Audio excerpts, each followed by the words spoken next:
मेरे प्यारे दोस्तों, वेलकम टू अड्डा 24/7। मैं आपकी मेंटर ऋतिका आज आपको बताने आई हूँ नाबार्ड ग्रेड ए एग्ज़ाम की एलिजिबिलिटी के बारे में। तो जानते बहुत लोग हैं इस पेपर के बारे में, लेकिन कंफ्यूज्ड रहते हैं कि पता नहीं हम ये पेपर दे भी सकते हैं या नहीं। तो आपकी इस कंफ्यूजन को आज मैं दूर करने आई हूँ and we are gonna discuss all the pointers, चाहे वो एज हो, एजुकेशन क्वालिफिकेशन हो या फिर नंबर ऑफ अटेम्प्ट्स हो। ये सारी चीज़ें आज मैं आपके साथ इस छोटी सी वीडियो में डिस्कस कर लूँगी। लेकिन उससे पहले मेरी आप लोगों से रिक्वेस्ट है, अगर आपने हमारा चैनल नहीं सब्सक्राइब किया है तो ज़रूर कीजिए ताकि आपको अपडेट्स मिलते रहें, all the sessions, all the examinations जो हो रहे हैं उसके बारे में। And to access the free content that is available on our mobile application, you just have to download our mobile app and of course हम provide करते हैं बहुत ही बढ़िया कोर्सेज आपको डिस्काउंटेड प्राइस पे, मोस्ट अफोर्डेबल प्राइस पे। उसके लिए भी आप डाउनलोड करनी है और एक कूपन कोड दूंगी मैं एंड में, वो यूज़ कर लेना अगर कोर्स बाय करना हो। नाबार्ड कोर्स हमारा लाइव हो चुका है, ठीक है। चलिए फिर जल्दी से बात करते हैं हम सबसे पहले एज की, क्योंकि एज तो होनी चाहिए ना। अब ग्रेजुएट्स तो आप चाहिए हो, लेकिन एज तो नाबार्ड ग्रेड ए एग्जाम में अपीयर करने के लिए आपकी मिनिमम एज है 21 years, maximum is 30 years. 30 years जो है ये जो अनरिजर्व्ड कैंडिडेट्स हैं उनके लिए है 30 ईयर्स। ओबीसी वाले, मैंने नोटिफिकेशन पुराना लिया है लेकिन यही रहता है कि जो ओबीसी एप्लीकेंट्स हैं उनको 3 ईयर्स का एक्सटेंशन मिलेगा ओबीसी वालों को। जो आपके बाकी एप्लीकेंट्स हैं SC ST उनको 5 ईयर्स का, ठीक है। इसके अलावा एक सर्विसमैन है उनको 5 ईयर्स का, पीपल विद डिसेबिलिटी को भी 10 साल का मिलता है।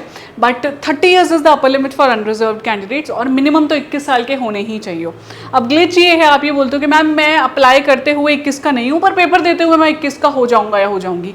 No, while filling the application form you must have completed 21 years of age, that's very simple, okay जी। सेकंड, क्वालिफिकेशन क्या चाहिए, जिसमें सबसे ज़्यादा कन्फ्यूजन आती है। तो क्वालिफिकेशन में आपको चाहिए graduation. So if you have a bachelors degree you can appear. अभी नाबार्ड का पेपर है तो मैम कौन सी ग्रेजुएशन? Any graduation. आप लॉ ग्रेजुएट हो, आपने बीटेक किया है, BSc किया है, BCom किया है, MCom किया है, BA किया है, BE किया है, any graduation you hold, you are eligible to appear in this examination. लेकिन एक छोटा सा मुद्दा है जी यहाँ पे, आपके ग्रेजुएशन में होने चाहिए minimum 60% marks for an unreserved candidates. तो अनरिजर्व्ड 21 साल पूरे कर चुका हो और 60% एग्रीगेट में, अलग अलग ईयर्स में नहीं, टोटल मिला के जो नंबर आते हैं वो 60% होने चाहिए। और जो बाकी हमारे SC ST कैंडिडेट्स हैं उनको मिलेगा यहाँ पे 5% का थोड़ा यहाँ पे रिलैक्सेशन, दे कैन हैव 55%, ठीक है। तो कोई भी ग्रेजुएशन है 60% मार्क्स हैं, आप अपीयर कर सकते हो। अब एक और मुद्दा है, लेकिन what if you hold a graduation and a master's degree as well. तो इन दोनों में जिसमें आपकी हाईएस्ट रैंक नंबर हैं वो मैटर करेंगे। मास्टर्स में आपको यहाँ पे चाहिए, क्लियरली लिखा गया है कि मास्टर्स में यू नीड टू हैव 55%। तो either you have a graduation with 60% और master's with 55% minimum, you are eligible. दोनों हैं तो ज़्यादा नंबर वाला ऑफ कोर्स मैटर करेगा यहाँ पे, ठीक है। This is about the graduation. Now this what I have told you, 60% in any field of graduation is relevant for generalist post, क्योंकि नाबार्ड लेकर आता है 2 तरीके की पोस्ट गाइस, एक जनरलिस्ट, एक स्पेशलिस्ट। स्पेशलिस्ट पोस्ट का मतलब है कि आप उसी फील्ड में काम कर रहे हैं तो आपकी ग्रेजुएशन भी उसी फील्ड में होनी चाहिए, जैसे computer, IT, agriculture, horticulture, plantation, ये हो सकता है। बाकी generalist is anywhere you have any degree, like कोई भी फील्ड की आप अपीयर कर सकते हो और आप एक जनरलिस्ट ऑफिसर बनोगे। डिफरेंस कोई नहीं है, पे बैंड में कोई डिफरेंस नहीं है, इज्जत में कोई डिफरेंस नहीं है, पर्क्स में कोई डिफरेंस नहीं है। सिर्फ एक स्पेशलिस्ट काम करेगा, एक जनरलिस्ट करेगा। जनरलिस्ट डिफरेंट डिपार्टमेंट्स में पोस्टेड हो सकते हैं, ऐसे तो स्पेशलिस्ट भी हो सकते हैं। पर क्वालिफिकेशन स्पेशलिस्ट की ये रहती है कि अगर आप कंप्यूटर IT में अपीयर कर रहे हो तो आपकी बैचलर्स डिग्री 60% होनी चाहिए IT में ही, नहीं तो पोस्ट ग्रेजुएट 55। फाइनेंस में कर रहे हो तो you should have a BBA BMS with 60%, नहीं तो पोस्ट ग्रेड 55%। सिविल इंजीनियरिंग कर रहे हो तो बैचलर्स डिग्री इन सिविल 60% के साथ में। इलेक्ट्रिकल के लिए अप्लाई कर रहे हो, आपकी इलेक्ट्रिकल में बैचलर्स चाहिए आपको 60% के साथ। तो ये स्पेशलिस्ट पोस्ट हैं। स्पेशलिस्ट पोस्ट का नंबर काफ़ी कम रहता है, लाइक आप मान लीजिए कि मे बी ये हर साल आती भी नहीं है, 2 भी आ सकती है, 5 भी आ सकती है, 10 भी आ सकती है और नहीं भी आ सकती है रिस्पेक्टिव पोस्ट।